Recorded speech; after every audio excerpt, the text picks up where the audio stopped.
এটার তো একটা সোশিওলজিক্যাল অ্যাসপেক্ট আছে, এটা শুধু লিগ্যাল অ্যাসপেক্ট না, এখানে সোশ্যাল অ্যাসপেক্ট আছে। তো সোশ্যাল অ্যাসপেক্টে আপনি যখন একটা অপরাধকে দেখেন তখন আপনি সোশ্যাল অ্যাসপেক্টগুলোকে লং টার্ম বিবেচনা করতে হয়।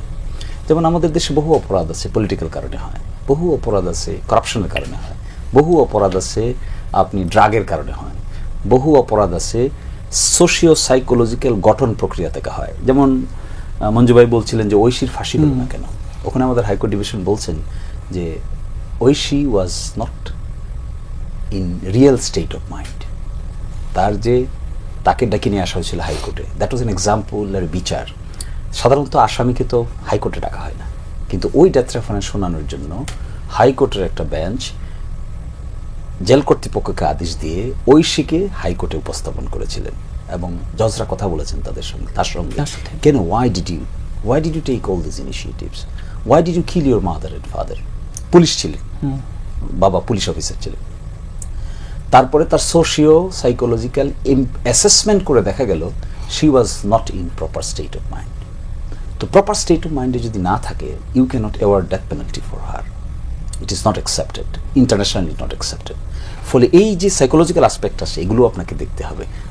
আপনি যখন বৈষম্য করি তখন কাউকে না কাউকে তো ডিপ্রাইভ করে, কাউকে না কাউকে যখন ডিপ্রাইভ করে তার বাই প্রোডাক্ট হিসেবে ওই মানুষটা ক্রাইম প্রবণ হয়ে যেতে পারে, কিন্তু আমরা ডেলিকেটলি এটা দেখতে পারি না।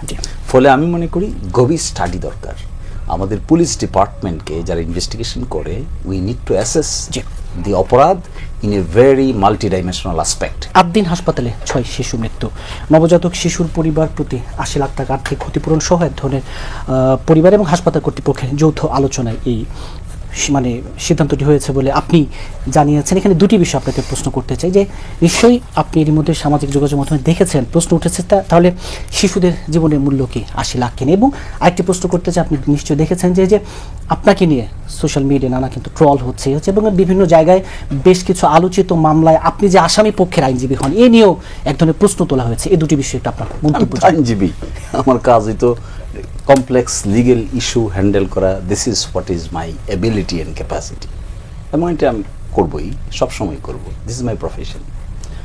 সেকেন্ড প্রশ্ন হলো, আমাদের দেশে মেডিকেল নেগলিজেন্স সম্পর্কে সুনির্দিষ্ট কোনো আইনি পদ্ধতি নাই। একটা আইন ইন্টারিম গভর্নমেন্টের সময় করার জন্য অনেক স্টেক হোল্ডারদের সঙ্গে আলোচনা করা হয়েছিল, কিন্তু শেষ পর্যন্ত আইনে পরিণত হয়নি। দুটো জিনিস দেখবেন, যখন অবহেলা হয় তখন দুই ধরনের লায়াবিলিটি হয়। বাংলাদেশের দণ্ডবিধিতে 304 ক নামে একটা ধারা আছে, যেটা অবহেলাজনিত মৃত্যু। আপনি অ্যাক্সিডেন্ট করে মানুষ মৃত্যুবরণ করে, এটা তো মার্ডার না। 302 না, 302 হলো প্রকৃত মার্ডার, আর 304 ক হলো নেগলিজেন্সের কারণে যে সমস্ত মৃত্যু ঘটে। একটা হাসপাতালে একটা দুর্ঘটনা ঘটেছে, ইউনাইটেড হাসপাতালে আগুন লেগে মারা গিয়েছিল। তারপরে আয়ান নামে একটা ছেলে, যার মুসলমানি করানোর সময় অ্যানেস্থেশিয়া দিতে গিয়ে মৃত্যুবরণ করেছিল। এখন কোয়েশ্চেন হলো, এগুলো যে ডক্টররা বা অথরিটিরা করেন, প্রটোকল আছে, কোড অফ কন্ডাক্ট আছে, BMDC Bangladesh dental and medical and dental council কর্তৃক প্রদত্ত একটা কোড অফ কন্ডাক্ট আছে। এই কোড অফ কন্ডাক্টটা ডক্টররা কিংবা একটা ম্যানেজমেন্ট পালন করছে কি করছে না, এটার জন্য আপনাকে এক্সপার্ট ওপিনিয়ন লাগবে। একজন ডাক্তারের ফল ধরতে গেলে আরেকজন ডাক্তার লাগবে, আমি তো খালি চোখে দেখতে পারবো না। আমি যদি বলি অমুকের মৃত্যুর কারণ এটা, বললে তার হবে না, it must be scientifically proved. আমি যদি বলি অক্সিজেনের মাত্রা এত ছিল, তাহলে অক্সিজেনের মাত্রাটা কত ছিল এটা টেস্ট করতে হবে, কার্বন ডাইঅক্সাইডের মাত্রাটা কত ছিল টেস্ট করতে হবে। এই সায়েন্টিফিক অ্যাপ্রোচটা আমাদের দেশে অ্যাবসেন্ট, ডিফিকাল্টি এই জায়গায়। এই জন্য দেখবেন আমাদের দেশে রোগীরাও ডিসস্যাটিসফাই, ডক্টররাও ডিসস্যাটিসফাইড। বহু জায়গায় দেখেন না হাসপাতাল আক্রমণ হয়, ডক্টররা ডিসস্যাটিসফাইড, তারা বলছে আমাদেরকে ডক্টর প্রোটেকশন ল দরকার। আবার রোগীরাও ডিসস্যাটিসফাইড। কেন তারা ডিসস্যাটিসফাইড? তারা বলছে যে আমরা মেডিকেল নেগলিজেন্স হলে আমরা যে একটা অথরিটির কাছে যাব, কার কাছে যাব? হাইকোর্টে। এটাও আলোচিত না হলে যাওয়া যায় না। নিম্ন আদালতে কোনো মেকানিজম আছে? না।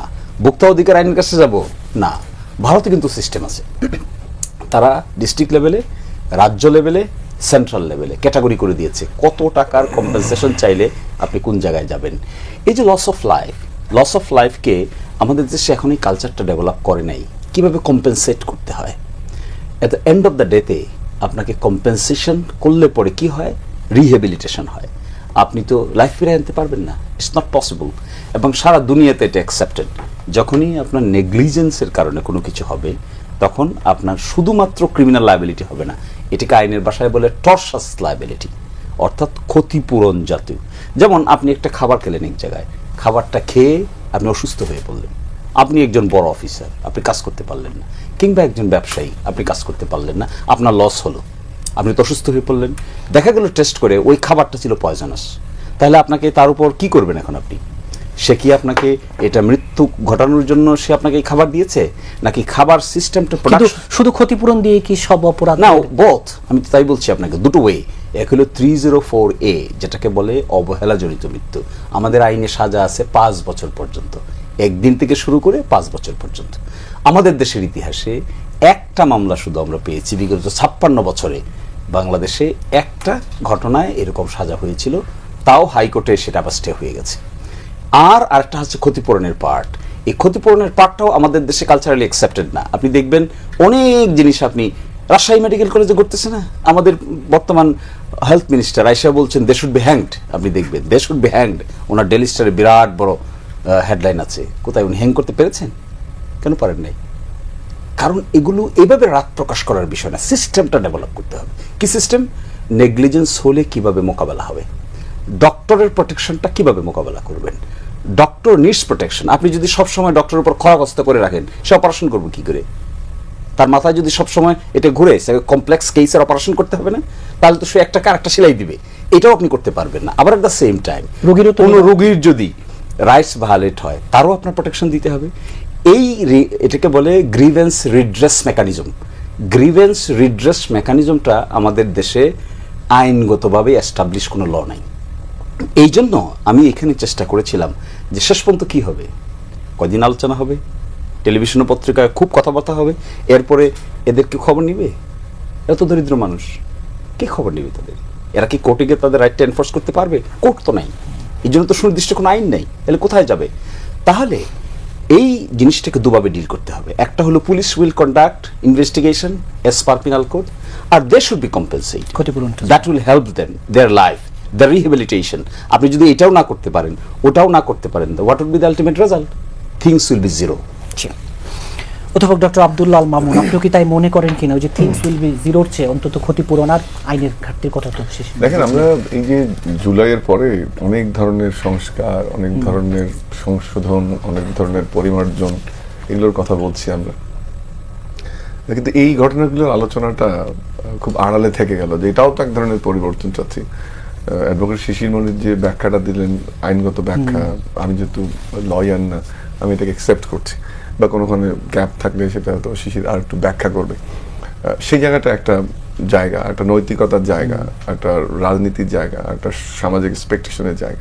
ওই জন্য আমি জুলাই দিয়ে শুরু করলাম যে আমরা এরপরে তো এটা দেখতে চাই না। হ্যাঁ, অবশ্যই পাওয়েল ভাই বসে আছেন, ডক্টরদের শিল্ড লাগবে, পুলিশেরও এক ধরনের প্রফেশনাল শিল্ডের প্রয়োজন হয়, শিক্ষকদের প্রয়োজন হয়, বাট আপনি খুব বেসিক জিনিস, আপনি ওটা তো গেল একটা ডাক্তারের বিচার, ওই সময় যারা ছিল বিচার, বাট যারা হাসপাতালটা গড়ে তুললো, আমরা রিপোর্টে যেটা দেখলাম, অবকাঠামো, যেহেতু মামলাটা পরিচালনা করেছে, ওই লেভেলের নলেজ তো আমার থাকবে না, বাট অবকাঠামোর মধ্যে বিল্ডিংটাই সুইটেবল না, বেকারি আছে ওখানে, অথবা বিল্ডিংটা সুইটেবল না, অথবা এখানে ওয়ার্ডের যে এনভায়রনমেন্ট থাকার কথা সেটা ছিল না, এসির ইস্যু ছিল, নার্সদের ইস্যু ছিল, ডক্টরদের ইস্যু ছিল, সেটাকে আমি সবগুলোতে নিয়ে শিশির মনির ওর ভাষায় কথা বলবো, এটাই স্বাভাবিক, ইজ এ লয়ার।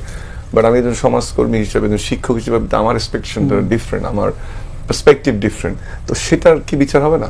আমি নেগলিজেন্সে নিয়ে গিয়ে 80 লাখ টাকা দিয়ে দিলাম, এবার 5 বছরের জেল হলো, সেটা আমি করলাম, কিন্তু আমার যে পরিবর্তনটা হওয়া দরকার বা আমাদের যে ভায়োলেশনগুলো হচ্ছে সেটা আমি করবো না। আরেকটা জিনিস খারাপ লেগেছে আমার এই ঘটনাটা, সেটি হচ্ছে যে আমরা এই ধরনের ঘটনা ঘটলে নানান রকম আলোচনা হয়, মিডিয়া নিউজ হয়, কিন্তু দুঃখজনক হলেও সত্য যে নিউজ করতে গেলে তাদেরকে হাসপাতাল, ওটা তুমি ভিডিও দেখেছে, এটা কোন ধরনের মব সৃষ্টি করা, তারপরে 80,000 টাকা দিলেন, 5 বছরের জেল হলো, আপনি মুক্তি পেয়ে গেলেন, সেটা তো হতে পারে না। আর একটা হচ্ছে যে আপনি কাদের নিয়ে ডিল করছেন, একটা ক্রাইসিস তৈরি হচ্ছে, ন্যাশনাল ক্রাইসিস। এমনি অন্তর্বর্তীকালীন সরকারের নানান ধরনের কর্ম অপকর্মের কারণে আমরা 17+, এখন বলছি 17+18 বলছি, প্রায় প্রায় পুরো আলোচনাটা এখন এইভাবে হচ্ছে সবকিছুতে। তো আপনি এই বিষয়গুলো খেয়াল রাখবেন না। আপনি প্রাইভেট হসপিটাল করলেন, আপনি ডাক্তার ঠিক করবেন না, নার্স ঠিক করবেন না, ভেন্টিলেশন রিসোর্সের কিট এগুলো ঠিক করবেন না। আমি তো ওভাবে দেখতে চাই জিনিসটাকে। এবং ঠিক আছে, ওই ঘটনা নেগলিজেন্সের বিচার হলো, কিন্তু আপনার লাইসেন্স, এই যে ভালো একটা জিনিস দেখলাম, আমি শিশির ভালো বলতে পারবো যে বোধহয় ক্ষতিপূরণ দিলেও সরকার তো মামলাটা পরিচালনা করবে। এবং যেটা বারবার বলার চেষ্টা করছে অ্যাডভোকেট শিশির, ওইটা তো দেখতে চাই না যে ধামাচাপা দেওয়া হয়ে গেল এবং সেই ধামাচাপা যেন ঘটনার আড়ালে। এবং এখানে কিন্তু আমি দেখছি যে ওই যে একটু আগে যেমন এটা দেখলাম আমরা যে একটা দৃষ্টান্ত সৃষ্টি করা 8 দিনের ঘটনায়, কিন্তু আমি এখন পর্যন্ত সরকারকে বেশ শক্ত অবস্থানে দেখছি এবং স্টেটমেন্ট আছে। এটা একটা ভালো জিনিস, একটা মেসেজ যাচ্ছে। কিন্তু পাশাপাশি যেটা করতে হবে যে এইভাবে যারা এই ধরনের অ্যারেঞ্জমেন্টে হাসপাতাল পরিচালনা করছে, আপনার আমার সবার জীবন মূল্যবান, কিন্তু একটা শিশুর জীবন আরো বেশি দোলা দেয় আমাদেরকে, আন্দোলিত করে এই ঘটনাগুলো। এবং যখন আমরা একটা ক্রাইসিসের মধ্য দিয়ে যাচ্ছি, তখন যদি এটা কিন্তু সুযোগ নেওয়ার মতো, যে আপনার ক্যাপাসিটি নাই, হয়তো পাওয়াল ভাই আরো ভালো বলতে পারবেন, যে আপনার ক্যাপাসিটি নাই, আপনি তারপরে রোগী নিচ্ছেন, এটা কিন্তু এই পার্সপেক্টিভ থেকে দেখার সুযোগ আছে একটা, যে আপনি হয়তোবা যে ব্যবস্থাপনার থাকা দরকার সেটা না রেখে আপনি রোগী নিচ্ছেন, তাহলে তো নেগলিজেন্স শুধু একটা জায়গায় না, আপনার বহুমুখী নেগলিজেন্স এখানে আছে। আর একটা জিনিস, ছোট্ট কথা আমি বলি, যে ওই রিপোর্টে আর একটা জিনিস এসেছে যে ফায়ার সার্ভিসের যে একটা সার্টিফিকেট নিতে হয়। হসপিটাল তো খুব একটা সেন্সিটিভ জায়গা, এবং সেখানে আপনি এই ধরনের যে কমপ্লায়েন্সগুলো থাকে, সেই কমপ্লায়েন্সগুলো তো আপনি পূরণ করবেন, সেই কমপ্লায়েন্সগুলো ছিল কিনা সেটা না করে যখন এই আপনি মামলা দিয়ে গেছে বা সরকার ব্যবস্থা নিচ্ছে, আপনি মব তৈরি করবেন, আপনি হাসপাতালের রুলস রেগুলেশন না মেনে উল্টো ডেটারেন্স সিস্টেম, এটা তো কাম্য না। আরেকটা বিষয় দেখেন আপনি, যে ডক্টরদের শিট লাগবে এবং সিগনিফিকেন্ট দরকার, এটা আমি স্বীকার করি, নাহলে তো কেউ চিকিৎসাই করবে না, বা শিশির মনির তো লয়ার হিসেবে কারোর পক্ষে দাঁড়াবেই না, সেটা তো শিল্ড প্রয়োজন হবে। কিন্তু কতটুকু সেটা কিন্তু আমরা, as he pointed out correctly, যে অন্তর্বর্তীকালীন সরকারের সময় এটার আলোচনা ছিল, কিন্তু এটা কিন্তু এগোয়নি। সেটাও দরকার যে সবারকেই একটা জবাবদিহিতার মধ্যে আনতে হবে। আরেকটা জিনিস খুব ইম্পর্টেন্ট যে আলোচনাটা আসলো, যে 5 বছরের জেল, বা বাইরের উদাহরণ আসলো যে নেগলিজেন্সের একটা, আমার মানে মিশুক মনিরের সেই অ্যাক্সিডেন্টের ঘটনার মধ্যে লাস্ট ফাইনটা হয়েছে 5 কোটি টাকার মতো, if I am not wrong, একটু আমরা কথা বলছিলাম যে সেটাতে। তো এই ধরনের ঘটনাগুলোতে আমাদের যেহেতু ল মেকিং প্রসেসে পার্লামেন্টের একটা ভূমিকা থাকে, কোর্টের ওরকম ভূমিকা থাকে না, প্রেসিডেন্স আকারে পরে আসে, কিন্তু এই আইনে যদি সংশোধনের প্রয়োজন হয়, এই ধরনের এই 6টি শিশুর জীবনের বিনিময়ে হলেও যদি একটা পরিবর্তন আসে হাসপাতালের পরিবেশে, যদি ল মেকাররা আইনটা পরিবর্তন করেন, সংশোধন করেন, সবার অবশ্যই যে স্টেক হোল্ডাররা আছে সবার সেফটি সিকিউরিটি দেখে। কিন্তু আমি ঠিক এইভাবে, আমি শিশিরের প্রতি একেবারে খুব রেসপেক্টফুলি বলছি, খুব শর্টকাট একেবারে খুব আইনের ভাষায় এটাকে দেখতে চান, of course because as a professional he should look at it, but আমি একটু ব্রডার পার্সপেক্টিভে দেখতে চাই। এবং 5 বছর হলেই তার আইন আর কিছু করার নাই, আইন তো মানুষের প্রয়োজনে, আইন তো সমাজের প্রয়োজনে, বরং ওখান থেকে আমি যে জিনিসটা নিতে চাই এবং যে আর্গুমেন্টটা করতে চাই, যেটা যে সংশোধনের প্রয়োজন হয় সেগুলো দেখা দরকার। এবং পাশাপাশি শুধুমাত্র ওই হত্যাকাণ্ডটির জন্য বা ওই ওয়ার্ডের নেগলিজেন্স না, অন্যান্য যে নেগলিজেন্সগুলো আছে সেই নেগলিজেন্সের কিন্তু একটা অ্যাকাউন্টেবিলিটির মধ্যে আসা দরকার এবং বিচার হওয়া দরকার, নাহলে এগুলো কন্টিনিউ করবে এবং করছে। ভালো হচ্ছে যেটা আমি বাবার উল্লেখ করি, যে সরকারের একটা গুডউইল দেখতে পাচ্ছি। জি, মুজিবুর রহমান মঞ্জু, আপনি কোন দৃষ্টি থেকে দেখতে চান এই যে 80 লাখ টাকার ক্ষতিপূরণ এবং সরকারের উদ্যোগ এবং আইনি যেই ক্ষতিপূরণ কেন, ক্ষতিপূরণ কি কেউ চেয়েছে কিনা, প্রথম প্রশ্ন আমার। যে যারা ভিকটিম ফ্যামিলি, তারা এখানে কি চেয়েছে? তারা তো কমপ্লেন করেছে যে এখানে অবহেলা হয়েছে, এবং সরকার কিন্তু একটা তদন্ত কমিটি করেছে, তদন্ত কমিটি রিপোর্টও দিয়েছে, রিপোর্টে তারা 6টা লুপহোলস পেয়েছে, যে এখানে প্রপারলি যেই মানে নার্সদের গাফিলতি পেয়েছে, অসুস্থ হয়ে যাওয়ার পরে তাদেরকে যে রিপোর্ট করার কথা সেখানে পায় নাই, বিশেষজ্ঞ চিকিৎসক থাকার কথা ছিল সেটা পায় নাই, এসি 5 টন এসি সাফিসিয়েন্ট না, তো পার্টিকুলারলি হসপিটালের কিছু লুপহোলস কিছু পেয়েছে। পাওয়ার পরে এখন সরকার একটা মামলা করবে, মামলায় যদি এটা সত্য প্রমাণ হয় তাইলে বিচারে কি শাস্তি হবে, কি ক্ষতিপূরণ হবে, সেটা আইনগত ব্যাপার। এখন একটা কর্তৃপক্ষ যখন, আমাদের এখানে কি ঘটনা ঘটে, যেমন আপনি দেখবেন গ্রামে গঞ্জে প্রায় সময় অভিযোগ উঠে, ধর্ষিতাকে 50,000 টাকা দিয়ে 2 লাখ টাকা দিয়ে তাকে আপোষ করে ফেলে, ঠিক আছে। এখানে একটা মানে ভুল বোঝাবুঝি তৈরি হয়েছে। আপনি যেটা অ্যাডভোকেট শিশির মনিকে প্রশ্ন করেছেন, শিশির মনির শুধু একজন আইনজীবী না, উনি কিন্তু একজন রাজনীতিবিদ। ফলে উনি যখন আইনজীবী এবং রাজনীতিবিদ দুইটা সত্তা একসাথে হয়ে যখন কাজ করে বা আলাদা সত্তা হয়, তখন কিন্তু সমালোচনার মুখে পড়েন উনি, ঠিক আছে? কারণ রাজনীতিবিদ হিসেবে আমরা কি দেখি? আমরা দেখি যে আবরার ফাহাদ হত্যার বিরুদ্ধে আমরা কি করছি, আন্দোলন করছি, লড়াই করছি, আমরা একটা পক্ষ। শিশির মনিরও আমাদের পক্ষ তখন। তো যখন শিশির মনি আইনজীবী হিসেবে, তখন ওনার কথা কিন্তু সঠিক, উনি কিন্তু আইনজীবী হিসেবে আইনি সুরক্ষার জন্য ওনার লাইসেন্সটাই আছে, উনি যে কোনো কারো পক্ষে উনি আইনের পক্ষে দাঁড়াতে পারেন। উনি যখন তখন দাঁড়ান, তখন তো কিন্তু আর রাজনীতিবিদ থাকেন না, তখন উনি হয়ে যান একটা পক্ষ। এই কারণে আমি দেখেছি শিশির মনিরের যে সমালোচনাগুলো হচ্ছে, অন্য অন্য অনেক উকিলই তো এই ধরনের খুনিদের পক্ষে, ধর্ষিতাদের পক্ষে দাঁড়াচ্ছে, তাদের এত সমালোচনা হচ্ছে না। শিশির মনিরের সমালোচনা হচ্ছে এই কারণে যে যেহেতু উনি একজন পলিটিশিয়ান এবং ছাত্রনেতা ছিলেন, তখন সবাই মনে করে কিরে উনি তো আমাদের এই দাবির পক্ষেই থাকবেন, এই হওয়া উচিত। এখানে এই ভুল বোঝাবুঝিটা তৈরি হয়। একইভাবে দেখবেন যে এখানে আরেকজন ডাক্তার আছেন, তিনটা প্রফেশনাল লোক আছেন। আমার তো এখন প্রফেশনালি পলিটিশিয়ান, আমি আগে একটা মিডিয়ার প্রফেশন ছিল। ডাক্তারদের অবহেলায় যে বিভিন্ন ঘটনা ঘটে, উনি কিন্তু একজন পলিটিশিয়ান। উনি যখন পলিটিশিয়ান আকারে কথা বলবেন, তখন কিন্তু ওনার পজিশন থাকবে সবসময় ডাক্তারদের যে অবহেলার ব্যাপারে বারবার দাবি ওঠে, এটার পক্ষে ওনার থাকার কথা।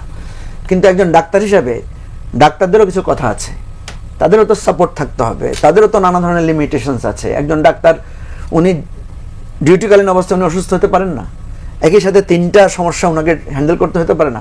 উনি যদি একজন রোগীকে অ্যাটেন্ড করতে যান, বাকি দুইটা পেশেন্ট তো আনঅ্যাটেন্ডেন্ট থাকবে। এখন এই পাভেল ভাই as a doctor, as a politician, তখন কিন্তু উনি যখন মানে ডাক্তার হিসেবে কথা বলবেন, তখন পলিটিশিয়ান আকারে আমরা ওনাকে চ্যালেঞ্জ করবো যে আপনি তো ডাক্তারদের পক্ষ নিচ্ছেন, আপনি তো আপনার প্রফেশনের জায়গায় যাচ্ছেন। শিশির মনিরকে নিয়ে যে কন্ট্রোভার্সিটা তৈরি হয় বা প্রশ্নগুলো ওঠে, এটা এই ধরনের। দেখেন, খুবই সাধারণ একটা প্রশ্ন আমার মনেও জাগ্রত হয়েছে যে এখনো তো মামলা মোকদ্দমা হয় নাই, তাহলে শিশির মনির এখানে ঢুকলো কিভাবে? উনি কি মানে আদ্দিন হসপিটালের কোনো পক্ষ? উনি কি ওদের লিগ্যাল অ্যাডভাইজার? এখানে তো লিগ্যাল কোনো কোশ্চেন এখনো স্টার্টই হয় নাই। স্টার্ট হয়েছে, তদন্ত হয়েছে, মামলা সরকার হয়তো করবে, এবং সরকার বলছে যে আমরা সেখানে বক্তব্য রাখবে হাসপাতাল কর্তৃপক্ষ। তারা এটা যেন সরি বলবে, তারা কি কম্পেনসেশন করবে কি করবে না, সেই বিষয়টা নিয়ে আলোচনা হবে। কিন্তু যখন একজন লয়ার সেখানে ঢুকে, তখন মনে হয় যেন উনি এখানে এসে আইনি মার প্যাঁচে উনি এদেরকে হেল্প করছেন। এবং উনি কে? উনি একজন পলিটিশিয়ান। পলিটিশিয়ান যখন আসে, তখনই মানুষ মনে করে যে এই পলিটিশিয়ান তো দেখি মানে আমাদের পক্ষে থাকার কথা, উনি ওই ইয়ার পক্ষে কেন? কারণ যখনই একটা ঘটনা ঘটে, দেখবেন যে যেমন আমরা তো এই 6টি শিশু হত্যার ব্যাপারে আমরা সবাই স্টেটমেন্ট দিয়েছি, সব পলিটিক্যাল পার্টি স্টেটমেন্ট করেছে, যেটা তো হৃদয় বিদারক ঘটনা, তদন্ত হওয়া দরকার, তদন্ত দরকার। দেখেন, এই আদ্দিন হসপিটাল কিন্তু এই বাংলাদেশের এই ম্যাটার্নিটি জগতের একদম একটা খুবই ভালো হসপিটাল, এবং middle class, lower middle class, বিশেষ করে লোয়ার মিডিল ক্লাসের লোকেরা খুবই হ্যাপি এই হসপিটালের উপরে। কিন্তু ভাই, সেই হসপিটালে তো নেগলিজেন্স থাকতে পারে, তার উইকনেস থাকতে পারে। আপনি আজকে তদন্ত কমিটিতে যে বিষয়গুলো এসেছে আমি পড়ে দেখলাম, প্রত্যেকটা হসপিটাল ভিজিট করলে আপনি কম বেশি লুফলস এগুলো পাবেন, এই ধরনের নেগলিজেন্স পাবেন। এখন ওখানে হসপিটালের ভিতরে একটা বেকারি পাওয়া গেছে, যেটার ব্যাপারে তারা বলেছে যে এই বেকারি এখানে কেন? একটা বেকারি তো আগুন জ্বলবে, ওখানে তো ফায়ার হতে পারে, বেকারি চালানো যায় কিনা, আইনগত নিয়ম কানুন অনেক বিধিবদ্ধ ব্যাপার আছে। কিন্তু ওখানে হয়তো বেকারিটা রেখেছে এই জন্য, কারণ আদ্দিন তো অনেক ধরনের সাপোর্ট দেয়, হেল্প করে, হয়তো সেখানে একটু হাইজেনিক ফুডের জন্য হয়তো নিজেরাই অ্যারেঞ্জমেন্ট করেছে, তাই না? আপনি দেখবেন বিভিন্ন হসপিটালে বিভিন্ন জায়গায় কিন্তু চুলা জ্বালানো, আগুন জ্বালানোর নিষেধাজ্ঞা আছে, আমাদের অফিস আদালতে না, কিন্তু প্রত্যেক অফিসেই তো টুকটাক আমরা আগুন জ্বালিয়ে চাটা বানাই। যখনই আগুন ধরে তখনই তদন্ত হয়ে বলে যে এটা অন্যায় ছিল, কিন্তু তার আগ পর্যন্ত এটা সয়ে যায় সবকিছু।